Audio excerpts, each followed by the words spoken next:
এই যে আন্দোলনটা চলছে, আন্দোলনের মধ্যে যথেষ্ট কিলিং এর মধ্যে রয়ের হাত ছিল। রয়ের হাত ডাইরেক্টলি ছিল না, তারা আমাদের লোকদের কি আমাদের দেশের লোকদের দিয়ে আমাদের লোকজনকে ইয়ে করেছে, স্যারকে কনভিন্স করেছে যে এখন তারা সরাসরি সরাসরি জনগণের সাথে হবে। এবং এই ক্রিটিক্যাল মুহূর্তে general quartermaster general Mujib এবং Ziaul Hasan and 46 brigade commander Imran, তারা প্ল্যান করছে একটা কু করে ওয়াকার স্যারকে সরাই দিবে।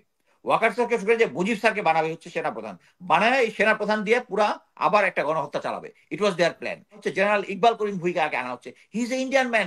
তিনি যখন আমেরিকা আর্মিতে ছিল, উনি আমরা যে উলফল্যান্ড ট্যাকটিক্স বলতাম, ইন্ডিয়া হচ্ছে উলফল্যান্ড, উনি এটাকে গ্রিনল্যান্ড বানায় দিলেন উনি হওয়ার সাথে সাথে। উনি ইন্ডিয়া তখন 16টা প্যারা ইনফিল্ট্রি করতেছে, যেটা আমাদের এখানে 2টা প্যারা ইনফিল্ট্রি ইন্ডিয়ার অনুযায়ী, কারণ আমরা তাদের allies. He is a total Indian লোক। তাকে এখানে আনলে উইল নট টেক, আমি মনে করি ছাত্ররাও মেনে নেবে। আমি প্রথমেই হৃদয় হাসানকে আই স্যালিউট ইউ। তোমাদের যে সম্মিলিত নেতৃত্ব, এটা যে কোনো নেতৃত্ব থেকে স্পেশাল। এই জন্য আমরা 2018-তে অনেকগুলো আন্দোলন দেখেছি। আমি যেহেতু সেনাবাহিনীতে চাকরি করেছি, গোয়েন্দা সংস্থার যে সমস্ত ব্রাঞ্চগুলো এগুলাকে মোটামুটি ডিসমেন্টাল করতে কাজ করে, তারা আমাদেরই বন্ধু বান্ধব। এবং আমি দেখেছি যে তারা একটা হ্যাকার গোষ্ঠী রেখে তাদের ইনফরমেশন নিয়ে তাদের মধ্যে একটা ডিভিশন সৃষ্টি করে, এক পার্টিকে নিয়ে ভয় দেখায়, এক পার্টি নিয়ে তার বাবা মাকে ব্ল্যাকমেইল করে করে মানে মোট কথা হচ্ছে আন্দোলনটাকে একটা ডিসওরিয়েন্টেড করে দেয়। এটা তাদের ক্ষেত্রেও করা হয়েছে, কিন্তু তাদেরকে কেউ পেনিট্রেট করতে পারে নাই। এবং তাদের এই অনেস্টিটাকে আমি সেলিউট জানাই। এখন আমরা ব্যারিস্টার সারওয়ার স্যার যেটা বললো যে আওয়ামী লীগকে আমরা অবশ্যই দোষারোপ করি যে তারা তারা এই সবকিছুর মধ্যে অনিয়ম অবিচার সবকিছু মিলে একটা জগা খিচুড়ে পাকায় ফেলছে, মানে ওটা ওদের নিয়ম নীতির কোনো কিছু ছিল না। কিন্তু অ্যাট দ্য সেম টাইম আমি জিজ্ঞেস করব যে তারা যে সমস্ত সরকারি আমলা, মিলিটারি, পুলিশ, এদেরকে যারা কন্ট্রোল করেছে, তাদের অনিশ্চিতটা কোথায় ছিল? একটা রাজনৈতিক দল চেষ্টা করবেই তার দলের দলের উদ্দেশ্য অনুযায়ী তার যে প্রশাসনটা চালাতে হবে, কিন্তু প্রশাসনের যে এথিক্স আছে, ওয়ার্ক এথিক্স আছে, আমাদের সেই ওয়ার্ক এথিক্স কোথায় ছিল? আপনি কি এমন একটা ইয়াতে দেখাতে পারবেন? আমি মিলিটারিটা জানি। মিলিটারিটা হচ্ছে যে সমস্ত লোকজনকে ইনডিসিপ্লিন যে সমস্ত আছে এদেরকে উপরে নেওয়া হয়েছে, যারা সিধা লাইনে কাজ করে তারা ভালো করে তাদেরকে সাইড লাইনে করে দিছে, সাইড লাইনে করে দিছে। এখন মনে করেন যে সবাই এই আন্দোলনের সময় চিৎকার করছে সেনাবাহিনী কি করতেছে, সেনাবাহিনী কি করতেছে। সেনাবাহিনীর যে ওই অনেস্ট এবং যারা স্ট্রেট ফরওয়ার্ড লোকগুলো আছে, সেগুলো ইবিআরসি তে বসে আছে, বিআইআরসি তে বসে আছে, যেখানে স্কুলে বসে আছে। যেমন আমি লাস্ট যেখানে চাকরিতে ছিলাম, আমি সৈনিকদের চাল ডালের হিসাব করতাম। আমি একজন কমান্ডো কোয়ালিফাইড লোক, সিও ছিলাম প্যারাকমান্ডো ব্যাটালিয়নে। আমি তখন চাল ডালের হিসাব করতাম। আমি গোয়েন্দা সংস্থায় চাকরি করছি। সো এখন আমি শুধু ঢালাওভাবে আওয়ামী লীগকে দোষ দিব না। আমাদের যে প্রশাসন আছে, প্রশাসনের প্রতিটা ব্রাঞ্চ, আমরা সবসময় আমাদের যে লোভ লালসা যেটা আছে, এটাকে আমরা কন্ট্রোল করতে পারি না। এবং ট্রেডিশনালি আমরা জানি এটা শুধু বাংলাদেশের প্রতিটা দেশেই যে এখানে আমেরিকাতে আমি আছি, ট্রাম্প প্রশাসন বলেন, বাইডেন প্রশাসন, তারা চেষ্টা করে প্রশাসনকে কনভিন্স তাদের নিজের পক্ষেটা, কিন্তু তারা পারে না বিকজ অফ ওয়ার্ক এথিক্স। আমাদের এই ওয়ার্ক এথিক্সটা শেষ। এবং আমাদের এই যে জেনারেশন জি, যেটা বলতেছি জেনারেশন, মানে আমেরিকাতে জি বলে জেড, যেটা এরা আমাদেরকে দেখিয়ে দিয়েছে যে সততা কি জিনিস। তারা এই আন্দোলনটা এই পর্যন্ত নিয়ে এসেছে, তারা বুলেট খেয়েছে, বিভিন্নভাবে অত্যাচারিত হয়েছে, কিন্তু তারা পিছিয়ে যায়নি। আমাদের কথা হচ্ছে এই উদাহরণটা থেকে আমাদেরকে আসলে এগিয়ে যেতে হবে। আমাদের যে যে সমস্ত প্রশাসনের লোক আছে, প্রশাসনের লোক কিভাবে খারাপ হয়েছে আমার নিজের চোখে দেখা। এই যে আমরা এখন মেজর জেনারেল জিয়াউল হাসান সম্বন্ধে সবকিছু যে জানি, সে কি করেছে? সে প্রথমে র্যাবে গিয়েছে, র্যাবে যাওয়ার পরে এই যে নানক এবং আরেকজনের নামটা আমি ভুলে গেলাম, তারা প্রথমে একটা অ্যাসাইনমেন্ট দিয়েছে মিরপুর আর সামহার পলিটেকনিকের 2টা ছেলেকে তারা ওখানে জাস্ট ওদেরকে ক্রস ফায়ার করে ফেলে দিছে। ফেলে দেওয়ার পরে তারা দেখতেছে সিচুয়েশনটাকে। এটা হচ্ছে একজনের সাথে নানকের সাথে বোধহয় কোনো একটা ক্রাইসিস ছিল।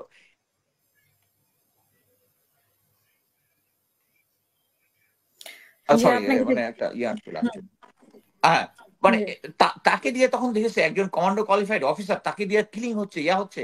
তারা তো সোনার খড়ি পেয়ে গেছে।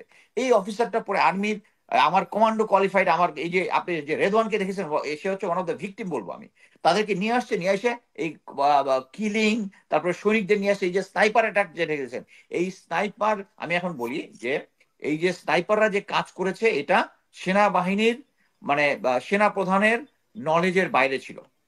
জেনারেল আহ, মুজিব, লেফটেন্যান্ট জেনারেল মুজিব যে ছিল কিউএমজি, এবং জেনারেল জিয়া, তারা কমান্ডো ব্যাটালিয়ন থেকে কয়েকজন আমি সংখ্যাটা জানি না, স্নাইপারকে নিয়ে আসছে, ছুটি দিয়ে নিয়ে আসছে। আইনা এই র্যাবের 3টা ড্রাগনভ স্নাইপারকে দিয়ে, এদেরকে দিয়ে বিভিন্ন জায়গায় কিলিং করাচ্ছিল। যখন পুলিশরা বুঝতে পেরেছে দ্যার ইজ এ স্নাইপার, মানে আড়াল থেকে কেউ কিলিং করতেছে, তখন স্বরাষ্ট্রমন্ত্রী সেনাপ্রধানকে জিজ্ঞেস করছে, ওয়াকার স্যারকে, যে আপনাদের কি কোনো স্নাইপার ওয়ার্ক করতেছে? তারপরে তার হিসাব আছে। তখন হয়ে গেছে যে এটা এরা এইভাবে কাউকে না বলে তারপরে করছে কি, ওই যেগুলাকে ছুটি দিয়ে নিয়ে আসছিল ওরা গায়েব হয়ে গেছে সিন থেকে। মানে এমন একটা ছিল, ইট ওয়াজ অ্যানার্কি। তারপরে যখন এই যে সিস্টেমটা হচ্ছিল, সেনাবাহিনীকে যখন ডিপ্লয় হচ্ছিল, আমি কিন্তু বারবার বলতেছিলাম যে আর্মি গুলি করবে না। বাট ওই এট দ্য সেম টাইম ওই সরকারি যে প্রপাগান্ডা মেশিন, ইভেন কালকে পর্যন্ত আমি যখন বারবার গ্যারান্টি দিচ্ছি সেনাবাহিনী গুলি করবে না, তারা দেখা গেছে কোনখান একজন বড় আলেম যার 60,000 ফলোয়ার, হ্যাঁ, তার ইয়াটা হ্যাক করে নিয়ে বলেছে যে সেনাবাহিনী গতকালকে কোথায় গুলি করছে।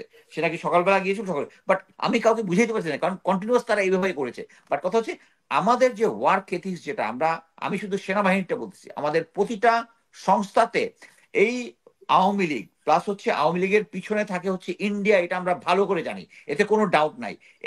ইন্ডিয়ার যে গোয়েন্দা সংস্থাগুলো আছে, এদের আমাদের ইয়ার ভিতরে কনফিডেন্টলি করে।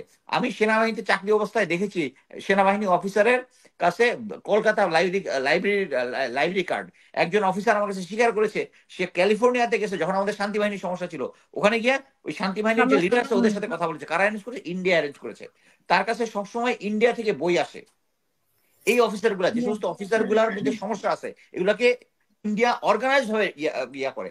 আমার সাথে র্যাবের যে সমস্ত অফিসার গুলা, এখনকার যে সিচুয়েশন, এই সিচুয়েশন নিয়ে এখন কোন মানে আচ্ছা ওনার তো আমি বুঝতে পারছি। ইন্ডিয়াতে, হ্যাঁ, আমি ইন্ডিয়াতে উনি অ্যাকচুয়ালি ফ্লাই করলেন, আমি চাচ্ছি ফ্লাই হচ্ছে করে এখন আমরা ইন্ডিয়া যে থেকে উনি থাকলেন না কেন?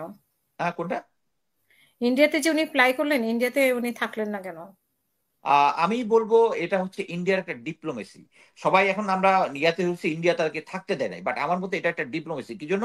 তারা জানে যে নেক্সট এই সরকার যে আসবে তার সাথে ইন্ডিয়ার কথা কাজ করতে হবে। আমি যেটা জানি, গত পরশুদিন ইন্ডিয়ার একটা বিমান এসেছিল শেখ হাসিনাকে নিয়ে যাওয়ার জন্য, কিন্তু উনি রাজি হয় নাই। কারণটা কি?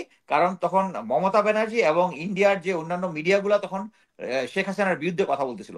দেন she could not trust them, so সে বলছে তখন যাবে না। তখন শেখ রেহানা চলে গেছে, বাট শেখ রেহানা চলে যাওয়ার পরে আবার উনি ফেরত আসছে, কারণ সবাই বলতেছে এই শেখ হাসিনাকে কেউ রাজি করাইতে পারতেছে না। সো ইন্ডিয়া বলতেছে এখন যে তাকে রাখতে দেয় নাই, বাট অনগ্রাউন্ডে এটা হচ্ছে মিউচুয়াল আন্ডারস্ট্যান্ডিং একটা ডিপ্লোমেসি, যাতে আমরা মনে করি যে শেখ হাসিনাকে ইন্ডিয়া হোয়ারাস এই শেখ হাসিনার ঘাড়ে ভর করেই এতদিন এই বাংলাদেশের মধ্যে চালাইছে। এবং এই যে আন্দোলনটা চলছে, আন্দোলনের মধ্যে যথেষ্ট কিলিং এর মধ্যে রয়ের হাত ছিল, রয়ের হাত ডাইরেক্টলি ছিল না। তারা আমাদের লোকদের কি আমাদের দেশের লোকদের দিয়ে আমাদের লোকদেরকে করেছে।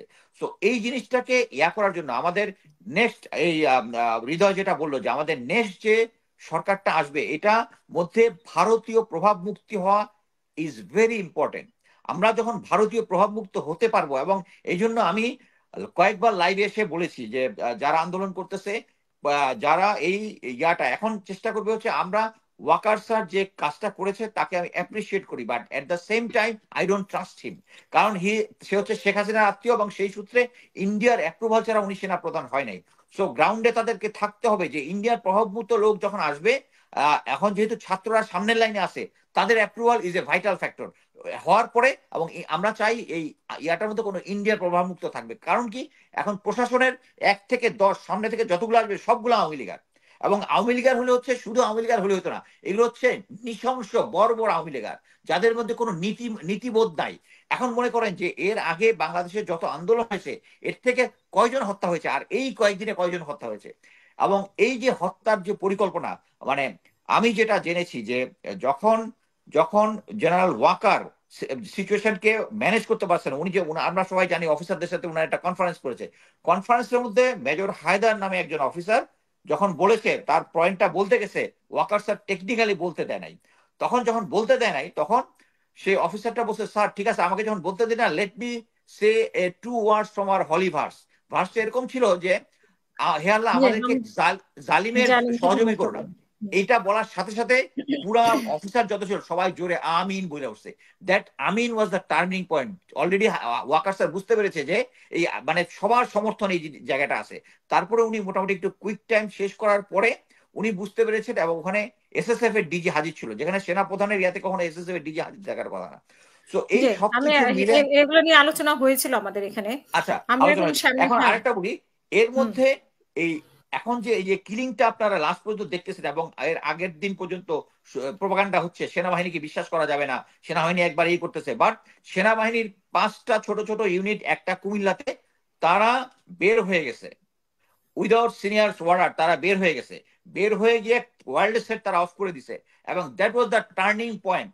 টার্নিং পয়েন্ট সেনাবাহিনী তখন বুঝতে পেরেছে, যখন তারা এটাকে তারা যদি বিদ্রোহ ঘোষণা করে তাহলে এটা কেওয়াস হতে পারে। তারা বিদ্রোহ ঘোষণা করেন, তখন সেনাপ্রধান তখন ডিসিশন নিয়েছে যে দে শুড মানে তারা জনগণের সাথে পুরোপুরি থাকবে, কারণ otherwise he has to face এই যে ছেলেগুলো বের হয়ে গেছে, they are young captain to lieutenant colonel. এবং তারা বলেছে, তারা ওখানে গিয়ে বলেছে যে আমরা জনগণের যা হবে আমাদের তার হবে, তারা পুরোপুরি একতা ঘোষণা করেছে, এবং ওইটাই স্যারকে মানে ওয়াকার স্যারকে কনভিন্স করেছে যে এখন তারা সরাসরি জনগণ সরাসরি জনগণের সাথে হবে। এবং এই ক্রিটিক্যাল মুহূর্তে general quartermaster general Mujib এবং Ziaul Hasan and 46 brigade commander Imran, তারা প্ল্যান করছে একটা কু করে ওয়াকার স্যারকে সরাই দিবে। ওয়াকার স্যারকে সরে যে মুজিব স্যারকে বানাবে হচ্ছে সেনাপ্রধান, বানায় এই সেনাপ্রধান দিয়ে পুরা আবার একটা গণহত্যা চালাবে। ইট ওয়াজ দেয়ার প্ল্যান। এরকম একটা সিচুয়েশনে সকালবেলা জেনারেল ফজলে আলা আকবর স্যার গিয়েছিল হচ্ছে জেনারেল ওয়াকারের সাথে একটা মিটিং করতে। মিটিং করার পরে তারপরে উনি তারপরে ও আচ্ছা, এর আগে অ্যাকচুয়ালি সেনা প্রধানই চেয়েছে যে আমরা অনেক মানে আর্মির একটা প্রেস বিজ্ঞপ্তি দিয়েছি, ওই প্রেস বিজ্ঞপ্তিটা দেওয়াতে ওনারা যখন জেনারেল অনেক সিনিয়র অফিসার যারা প্রাক্তন সেনাপ্রধানের কথা বলেছেন, এটা ওনাকে শক্তি জুগিয়েছে। এবং সকালে যখন জেনারেল আকবর ওনার সাথে দেখা করতে গেলে তারপরে সিনারিওটা পাল্টিয়ে গেছে। বাট এর মধ্যে এই জিয়াউল হাসান এবং ইয়া জারি রেখেছে, কিন্তু তারা পরবর্তীতে ইয়া করতে পারে নাই।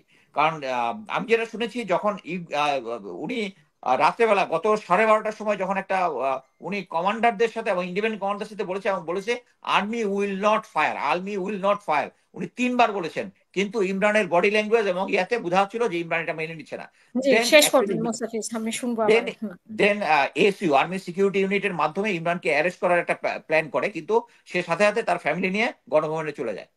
এর পরবর্তীতে ঘটনা আমরা সবাই জানি। বাট এখানে আমি এটাতে জোর দিব যে আগামী যে ইয়াটা হবে, এটা হবে হচ্ছে দুর্নীতি মুক্ত, যাতে আমাদেরকে ম্যানিপুলেট করতে না পারে। আমাদের যে লোভ লালসা আছে, এখন একটা অফিসার যদি 20-30 বছর চাকরি করে, তার প্রোফাইল দেখলে বোঝা যাবে যে তাকে কেনা যাবে কি জানে, এটা কোনো রকেট সায়েন্স না।